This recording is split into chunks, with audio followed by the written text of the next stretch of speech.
तो यहाँ पर क्वेश्चन देखो, ए की जो आय है वो बी की आय का 57 से 1/7% है। ए की जो आय है वो बी की बचत से 525% अधिक है। ए की जो बचत है वो बी के ब्याज का 16.66% है। यदि उनके बचत का अंतर 315 रुपए है तो ए और बी की जो आय का अंतर है वो हमें निकालना है।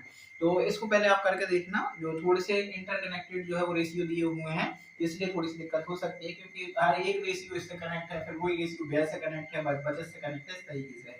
तो देखो हम सिंपली करते हैं इसको। यहाँ पर हम लिख लेते हैं आय, यहाँ पर लिख लेते हैं व्यय, तो यहाँ पर लिख लेते हैं हम बचत। यहाँ पर आ जाएगा ए और यहाँ पर आ जाएगा बी।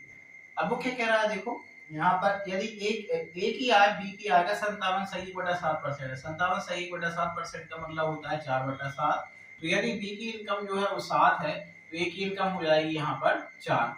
अब वो क्या कह रहा है कि यदि ए की आय बी की 525% है, मतलब 525% का मतलब हो जाएगा कितना, 500% मतलब 5 और 25% मतलब 1/4, तो ये हो जाएगा 21/4।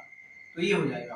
तो वो कह रहा है यदि ए की आय बी की बचत से 525% जो है वो अधिक है। तो मतलब यदि बी की जो बचत है, यदि बी की बचत 4 है तो ए की जो आय है वो 21 ज्यादा है। बी की यदि बचत यहाँ पर 4 है तो ए की जो आय है वो 21 ज्यादा है।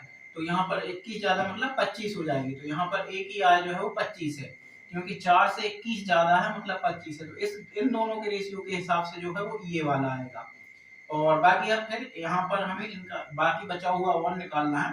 तो अब जो है देखो, आपने ये वाले सिंपल है रेशियो प्रोपोर्शन में किया होगा ये वाला काम, कि जब एक इन दोनों का लिंक दिया और इन दोनों का दिया है तो किस तरीके से करते हैं। तो देखो इसमें ए की जो है यहाँ पर वो ए की जो इनकम है वो दी हुई है, और हमें जो बी की इनकम है वो दी गई है, और यहाँ पर जो है हमें बी की जो है यहाँ पर सेविंग दी गई है। तो इसको हम निकाल सकते हैं, बी की सेविंग और ए की इनकम का रेशियो इन दोनों के हिसाब से कितना है। यदि इसकी बी की सेविंग 4 है तो ए की जो इनकम है वो यहाँ पर 21 ज्यादा मतलब यहाँ पर 25 है। तो यहाँ पर यदि ए की इनकम और बी की इनकम का जो है सिंपल रेशियो दिया हुआ है कि यदि ए की इनकम 4 है तो बी की इनकम यहाँ पर 7 है। तो यहाँ पर 25 आ जाएगा, बाजू में सरका देते हैं, ये आपने सिंपल रेशियो प्रोपोर्शन में किया होगा। फिर इसका रेशियो निकल जाएगा 4। कुछ कटता है तो काट देते हैं, नहीं कटता तो सिंपल गुणा कर देते हैं। 25 चौका 100 और यहाँ पर 175, ये वाला यहाँ पर सिंपल सा रेशियो आ जाएगा। नहीं तो फिर यहाँ पर आप एलसीएम ले सकते हो 100, फिर उसको 25 चौके 100 कर सकते हो, यहाँ पर 4 चौके 16 आ जाएगा, और यहाँ पर 25 7 175 यहाँ पर आ जाएगा। नहीं तो फिर आप इस तरीके से निकाल सकते हो। यहाँ पर देखो आप ए की जो बचत है, बी की जो बचत है, बी की जो बचत है वो कितनी है 16। यहाँ पर कितना आ जाएगा 16। इसे हमने सिंपल से रेशियो कन्वर्ट कर दिया है। यहाँ पर जो ए की इनकम है वो है 100, तो ए की जो इनकम है वो 100 है, और जो बी की इनकम है वो 175 है, वो हो जाएगी हमारी 175। तो अब देखो वही क्वेश्चन सेम ही है, ए की जो आय है वो बी की आय का जो है वो 57 से 1/7% है, तो इसका 57 से 1/7% या 4/7 निकालोगे तो इतना आ जाएगा। और उसके बाद जो है वो ए की जो आय है वो बी की बचत से 525% अधिक है, तो इसका 525% निकाल कर इसी में जोड़ दोगे तो हमारे पास इतना आ जाएगा। और उसके बाद क्या कह रहा है, उनकी बचत का जो अंतर है, तो पहले हमें इसकी ए की बचत और निकालनी पड़ेगी। तो यहाँ पर देखो 175 में से 116 घटाओगे तो यहाँ पर जाएगा 159,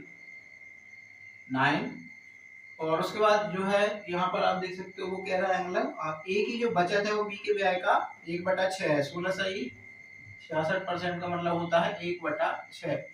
तो ए की जो बचत है वो बी के ब्याज का 1/6 है, मतलब इसका 1/6 है। इसको हम सिंपल लिख देते हैं 159/6।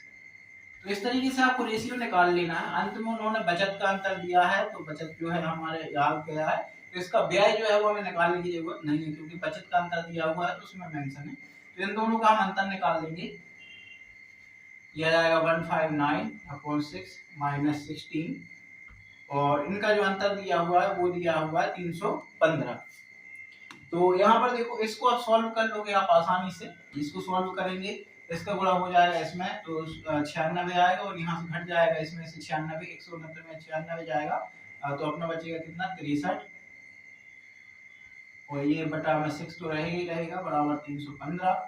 उसके बाद ये 6 का गुणा इसमें होगा, आपको पता ही है, तो यहाँ पर 1 बराबर आएगा 315, और 6 का गुणा ऊपर होगा तो गुणे 6 बटे में 63, इसमें 75 आय का अंतर हमें निकालना है ना, तो यहाँ पर 100 और 75, ये और बी की आय का अंतर कितना है यहाँ पर रेशियो में 75। तो यहाँ पर हम 75 गुणा करेंगे तो यहाँ पर रुपए में जो है वो हमें अंतर देखने को मिल जाएगा। तो यहाँ पर जो हम कर देते हैं इसमें 75 का गुणा, तो यहाँ पर भी हो जाएगा 75 का गुणा। और जब आप इसको सोल्व कर दोगे तो इसमें आ जाएगा 225 0, 2250 जो है इसका आंसर है।